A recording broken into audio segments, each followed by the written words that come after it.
The Museum of Perth hosted a 1930s soiree on Thursday the 7th of September, 2017, titled Picture Palaces.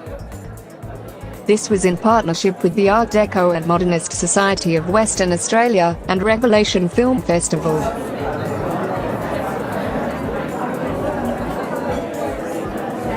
The venue was the heritage-listed Atlas Building, at numbers 8 to 10, the Esplanade, in Perth, Western Australia. Well, I'm there somewhere.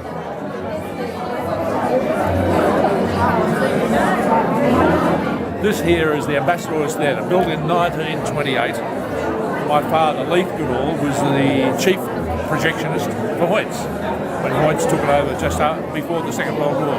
And my very earliest memories were sitting in the audience on a Saturday morning for the cartoon matinees, as they were. And Dad would be in the fire box, and I'd be sitting in the lounge, and all the hoi polloi were downstairs. And great memories for me. Much was inspired by the Art Deco Society of Western Australia book, Picture Palaces of the Golden Era, published by the National Trust. A book that traces the historical journey of cinema in the West. The Piccadilly Theatre opening night programme booklet. An autographed photo of Fred Astaire and tickets to the Plaza Theatre. Ambassadors Theatre, Gala Premiere programme, and postcards.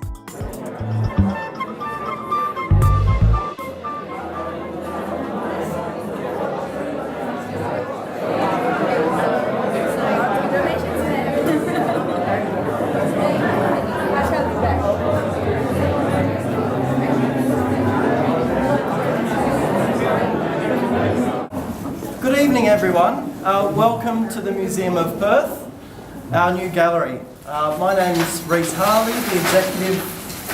Thank you, Fence. My name is Rhys Harley, Executive Director of the Museum of Perth. I'd like to acknowledge a great number of people here tonight who've all helped, but firstly, I'd like to start by acknowledging the Whadjuk people of the Noongar Nation, on which this building and our city is built, and pay our respects to their elders past, present and future. In particular tonight I'd like to acknowledge Diana Warnock, our Chair, Chevalier of the Order of France amongst many other accolades, here tonight with us. And to Vion Geneve, President of the Art Deco and Modernist Society of Western Australia.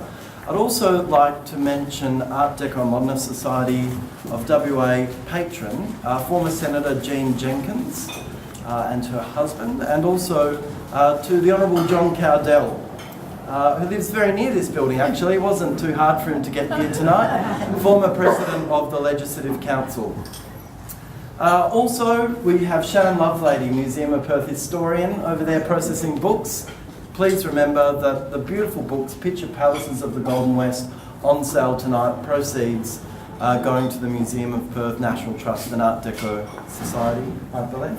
I'd also like to acknowledge Jim Del Piano and his team, building owner. Jim's been a good custodian of this building for many years, and I like to think we've been very good tenants since we've moved in. Sometimes we pay our rent on time, but we're definitely improving the building with our presence. And of course the building is just wonderful. The Atlas Building, built in 1931, one of Perth's architectural gems.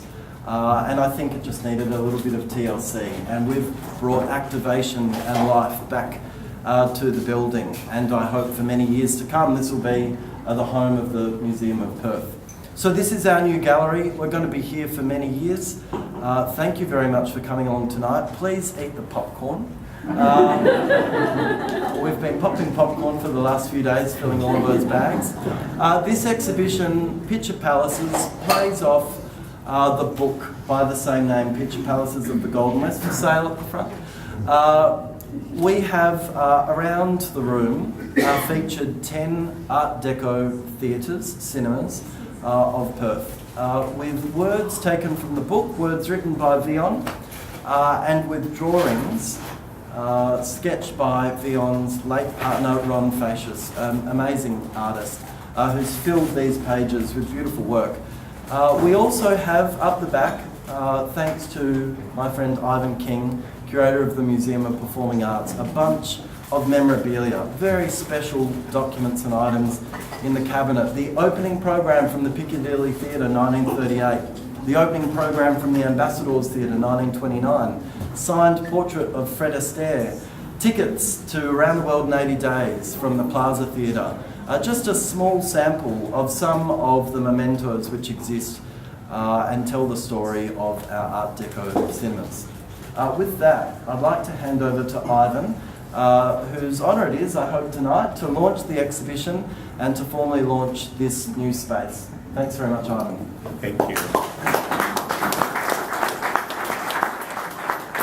I was born in Midland when it was still a railway town called Midland Junction. And in Midland Junction, our local picture theatre was known as the Renown. Now, during the Great Depression, when unemployed men were accommodated in tents pitched on what had been the World War I parade ground in Black Boy Hill, well, some of those men would come down the hill into Midland and go for a cheap night at the pictures at the Renown. And family folklore has it that my grandmother, a large woman, brook no argument, no nonsense. One evening she charged down the aisle, went to sit down, when an unemployed man in the same row said, "Excuse me, madam," he said, "but that seat's taken," and she yelped at him, "You don't buy the whole bloody Renown theatre for threepence, move over." But apparently by interval she had felt sorry for him and offered to take in his washing. Now, many years later, my grandfather became cleaner at the Renown, and on Sunday mornings, I, aged 6 or 7 at the time, I'd go to work with him and help him clean up the joints, as a 5 or 6-year-old would do.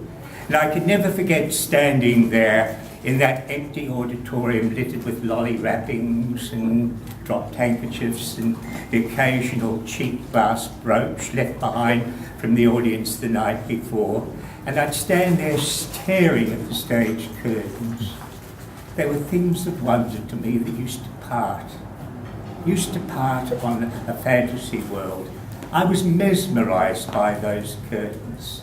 So I sneaked into the side door, went upside stage, grabbed the guide ropes and opened and closed those curtains, opened and closed them. In fact, that was for the first of many times I heard those immortal words, "Will you get off that bloody stage?" Cleaning done, Grandad had another task. I'd watch him climb the stairs right up the way to the projection box and come out hauling one of those great big heavy metal cans crammed with reels of film downstairs to the entrance, waiting for it to be collected on the Monday by the distributors. And he'd go upstairs again, grab another heavy can of film, lug it downstairs. He did that about 4 or 5 times, which was bloody hard yakka for a bloke whose body had already been battered by decades of sweaty toil in the Midland workshops. And I often wonder, were he to come back today, were I to tell him that he'd no longer have to worry about those heavy cans of film because he could carry Gone with the Wind home in his pocket. I wonder what he'd say. Right. Cut to November 1996 and the centenary of Perth's first experience of moving pictures, when the American magician Carl Hertz introduced his colonial audience to the wonder of the 19th century, the cinematograph, to screen 6 grainy one-reelers. And that historic event took place in an open-air venue, Ye Old English Fair, on the corner of King and Hay Street. Site of today's His Majesty's Theatre, our beloved Madge. So where better would it be to celebrate the centenary of cinema in Perth than on the stage of our beloved Madge? But who would be our guest of honour? Who would be the distinguished personage who would add a bit of colour and movement to the occasion? So I came up with, and I said, well, who do you know who was making films in 1934, is still making them, and conveniently lives just down the highway? Bill Kerr, of course. So Bill was our guest of honour, and he was at his ebullient best that day, regaling us of stories of his international film career, including that post-war British film, The Dam Busters, which would have been seen in any one of the cinemas shown here today. And I'm smug enough to tell you now that that little event, which I more or less stage managed, made the front page of the West Australian next day with a beautiful, beautiful coloured photograph, though I feel it was less for the photogenic qualities of Bill Kerr's visage than the backdrop, the exotic backdrop, which just happened to be the beautiful crimson curtain adorned with an appliqued lyrebird that used to hang in the legendary Ambassador's Theatre, and which we recovered from a shed in Midland where it had been rolled up for 15 years.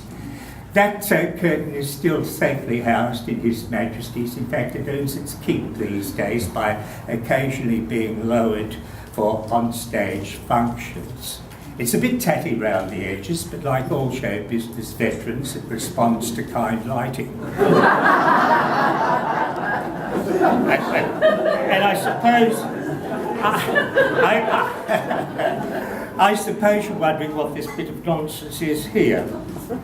Well, this is a fabric rosette from the accompanying pelmet of the Ambassador's curtain. It fell off recently, and so I'm wearing it tonight. I promised to wash it and sew it back on tomorrow. And while we're at it, this handkerchief, God, I'm overdressed tonight. This handkerchief has a history. There was a fellow from Calaberan, Ray Hartley, who wrote an international hit song in the 50s called Let's Do It Again. He lived like royalty forevermore on the royalties and had spent the next 40 years slumming it as a society pianist in the Regis Hotel in New York. And one night, the old-time film star, the Academy Award winner, Loretta Young, came up to him while he was playing the piano and stuffed that handkerchief in his pocket. And he's since passed it on to me, and that is my talisman here tonight. So with experiences, such rich experiences like that, colouring my sensibilities, it was inevitable that I'd eventually link up with the Art Deco Society and its dynamic figureheads, Ron Vassius and dear Vion Geneve. Vion and I did our first double act during the 1988 World Congress on Art Deco, when we commandeered the dress circle foyer of the Madge to display our memorabilia of cinema history. Looking back, I realised it was a rather modest presentation, because then, work-wise, well, I won't comment on the budget, except to say I was pirouetting on a 5-cent piece. Since then, though, through the years, I've mixed and mingled with society members and joined Vion in a spot of civic activism. Remember Vion, the Dallison Swan Award, which was reported in the which was reported in the inside cover as that we had bestowed it on. Oh, we won't go into that. Never mind. But I do admire you people enormously, and all those with Art Deco tastes. Though in the admiration stakes, Vion, you're starting to have a bit of stiff competition, because coming up the straight at the rate of knots are these movers and shakers behind this magnificent enterprise, the Museum of Perth. I wish I'd had curtains here tonight that I could open on this exhibition, but failing that, I'll merely grab a modest glass of wine and say, I am thrilled and chuffed to declare this exhibition well and truly open.